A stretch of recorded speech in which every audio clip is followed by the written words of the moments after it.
G'day trendsetters. I've had a few requests in the last week or two for an update on the box cuttings, the Japanese box cuttings I took a couple of years ago. Now these are the ones I took a few years ago, and this is a bunch I took last year.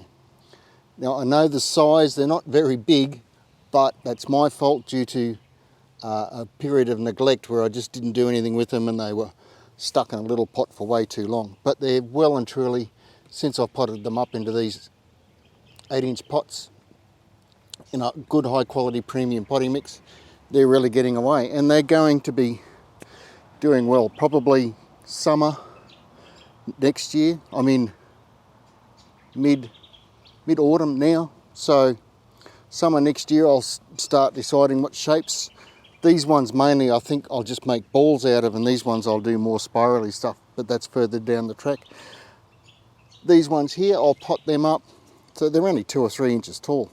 They've only just put this nice little bit of new growth on since I potted them from cuttings.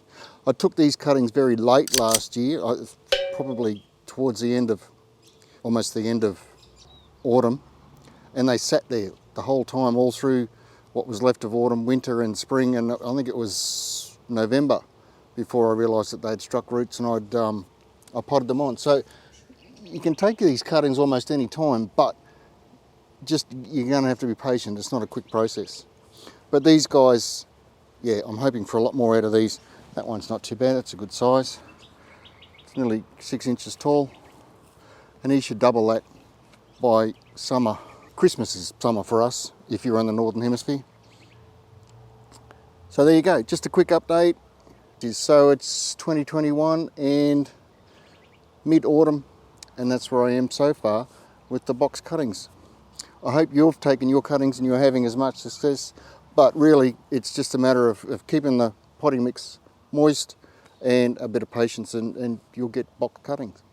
They truly are one of the easiest. They take a bit of time, but they are one of the easiest plants to propagate. Hope that helps. If you've got any more questions, by all means leave them in the comments, and I'll get back to you as soon as I can. So cheers, thanks, and bye for now.